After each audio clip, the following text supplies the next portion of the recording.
Okay, hi everybody.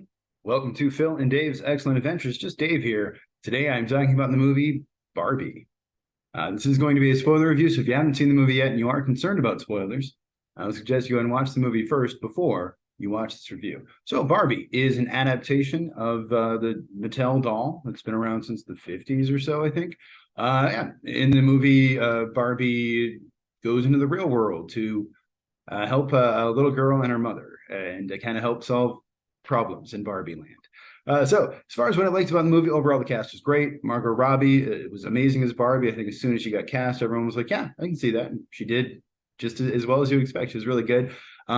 Issa Rae, I like her a lot. She's in here as the president. She's been doing a lot of stuff lately. She was in Into the Spider-Verse as well. She was great in this. I really liked Kate McKinnon as the weird Barbie, because I think that really is, I think again, as soon as everyone said that, you're like, yeah, everyone had that weird Barbie, the one who you cut her hair and you did her makeup all weird and stuff. And I think she worked for that. I really liked her in that role. And Simu Liu is not in it much, but is one of the other Kens. Also really good as a sort of a foil for Ryan Gosling. And Ryan Gosling, I think, is the standout in this, though. As great as Margot Robbie was, he was amazing in this. Like, just a tour de force. The guy, he can do it all. He can sing, he can dance, he can act. I can't even tell, his muscles almost look fake. They're like he's so ridiculously jacked where I'm like, is that prosthetics? I don't even understand. But yeah, he's great in this. Everything he does, he's got the biggest laughs. A lot of his humor, a lot of his jokes really worked for me, and I really like that character a lot.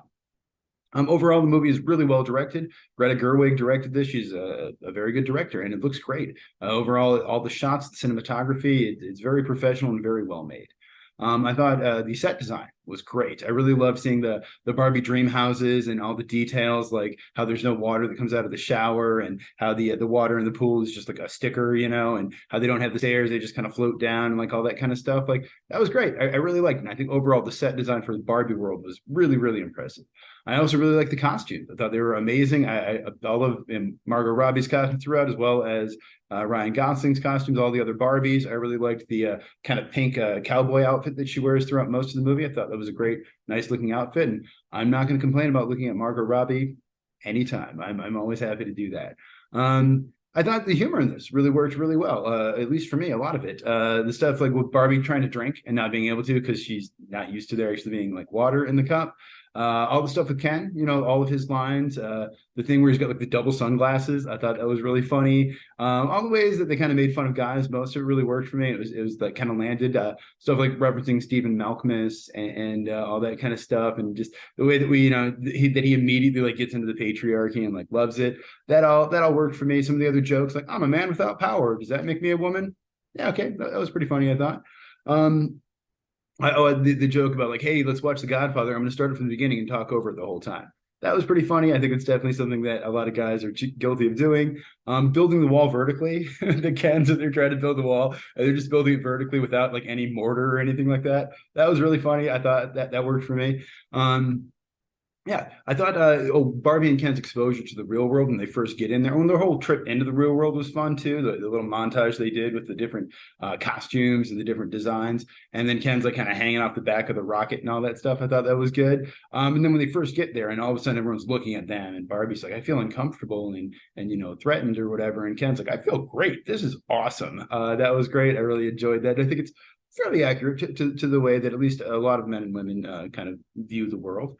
I liked a lot of the inside jokes and references, like the creator tax evasion issues. That is something that is true, and I like that they addressed that. She's like, that's for another movie. The whole thing with Midge, who was an actual pregnant doll that Mattel did release, and then took off the shelves because people didn't really take it too well to it.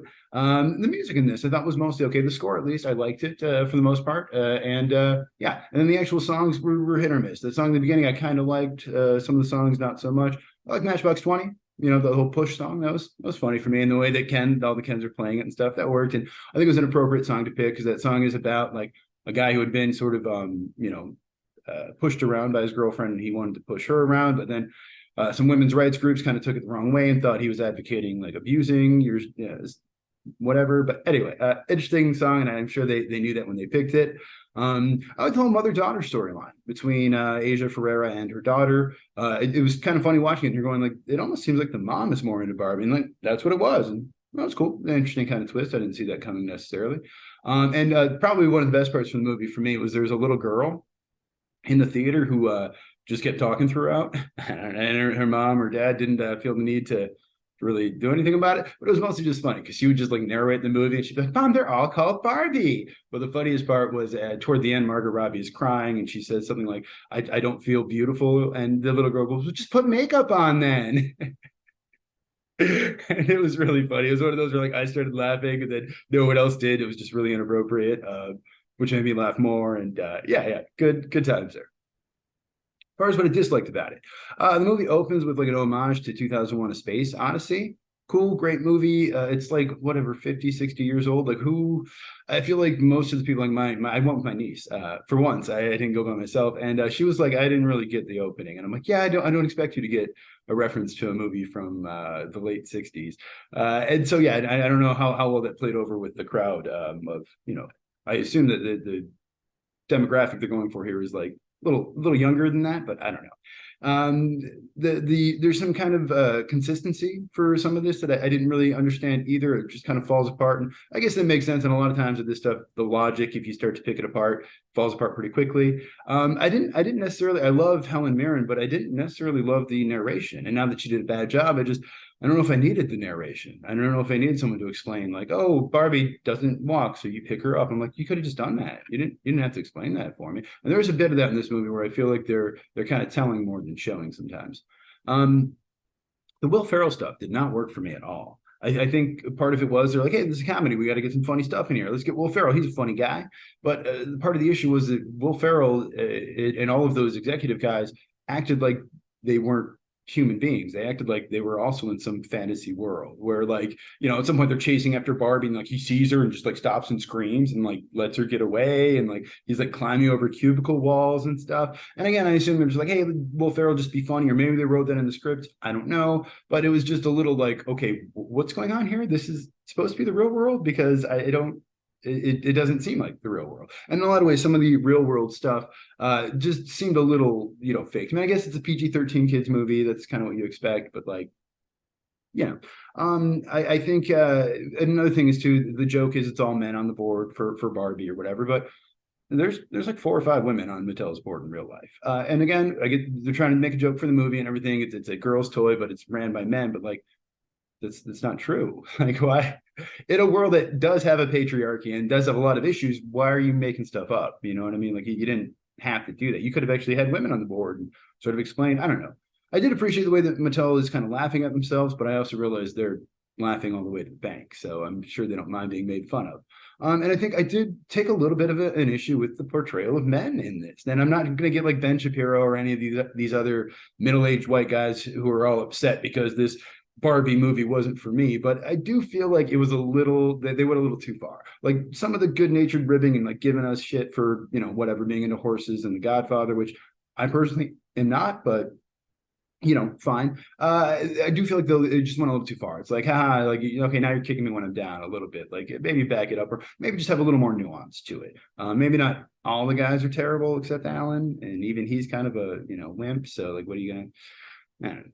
I think some of the humor didn't really work for me. The beach off joke, man, they love that joke. They make it like 10 times, and it didn't work not once for me. I get it. Yeah, beach off sounds like beat off. Haha.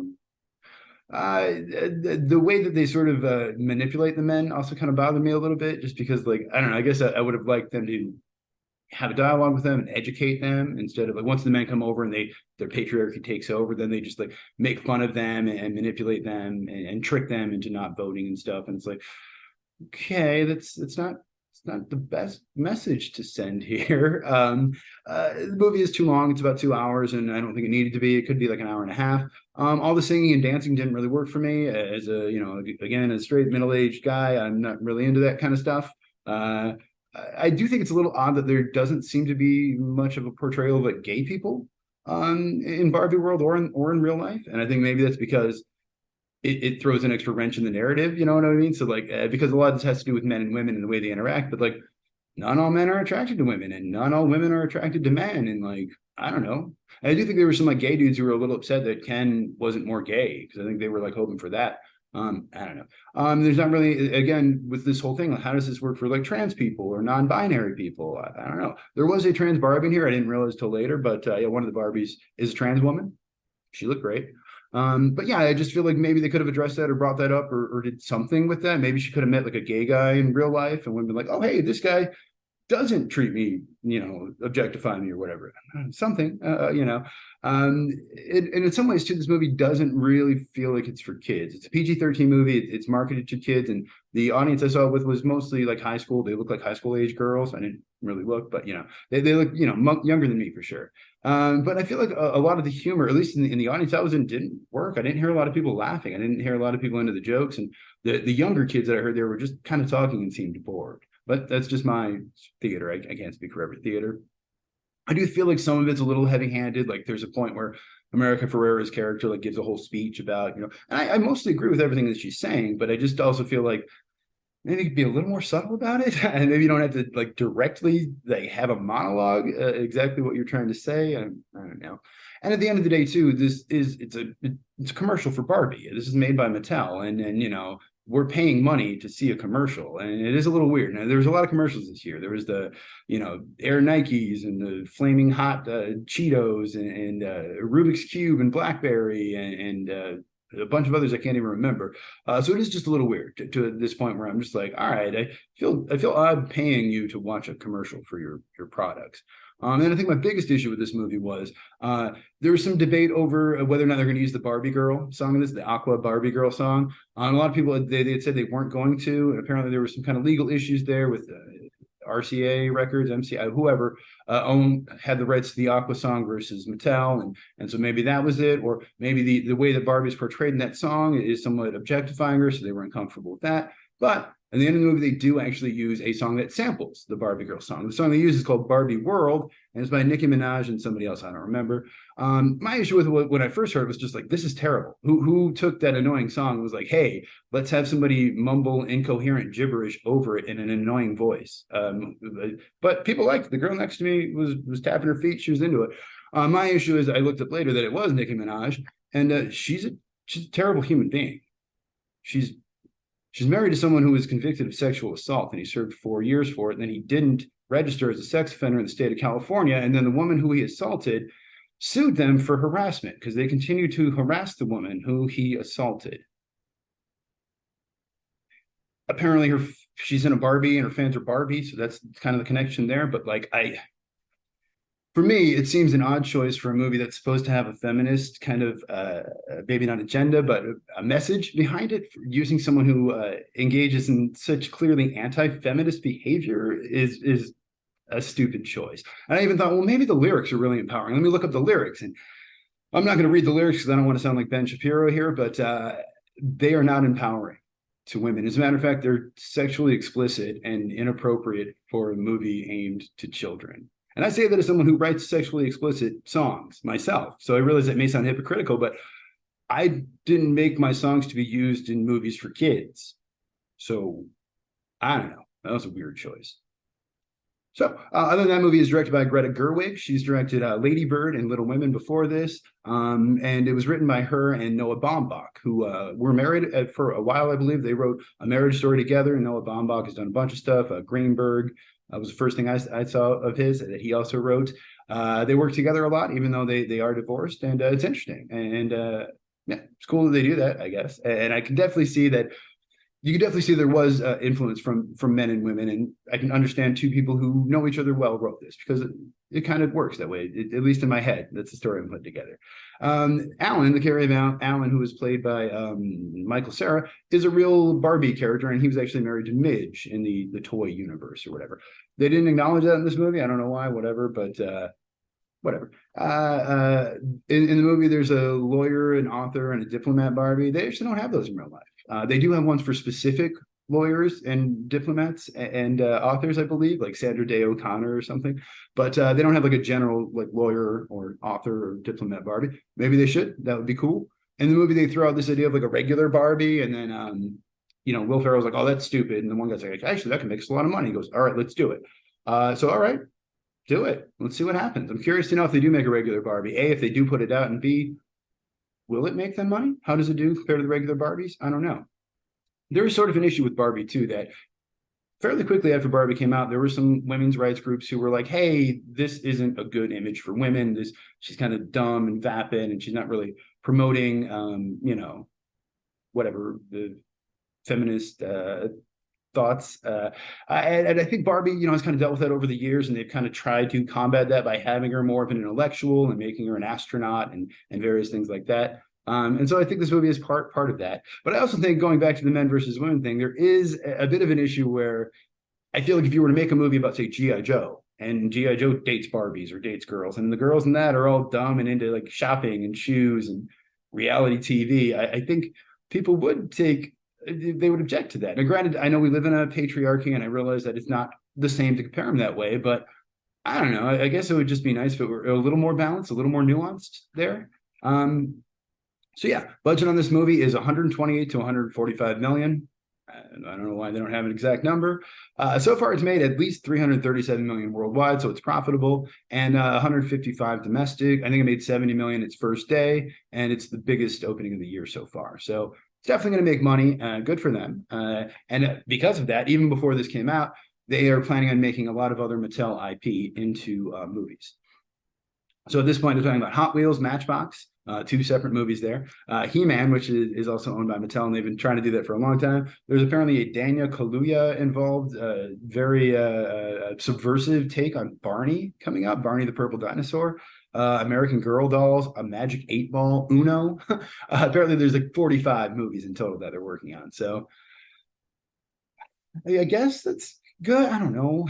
I don't know how to feel about it, honestly. But I do hope, because they're clearly going to make a sequel to this because it's making a lot of money. They open the sequel, there may be a little more balance, or they give us a little more with Ken. It would have been interesting to see maybe the Kens as this, like, kind of minority group, like trying to, deal with that. Now, granted, I realize in a Barbie movie, maybe that's not what they're looking for. Maybe because I'm a man, I'm being a little more, prejudiced. But I don't know.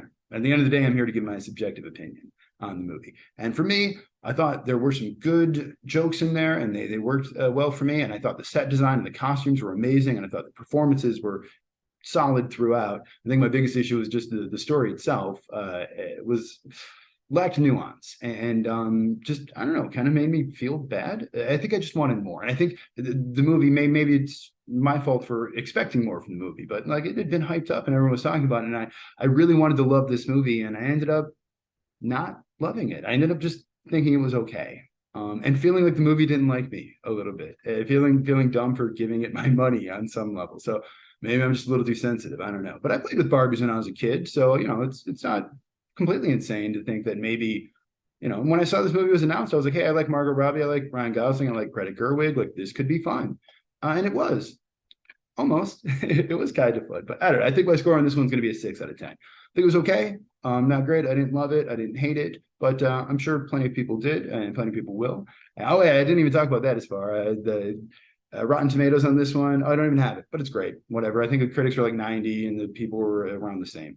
Yeah, my score on this one, I'm going to give it a 6 out of 10 though. But if you saw it, let me know what you think of it down in the comments below. Thank you so much for watching. Hope you have a great night, and I will see you here again next week.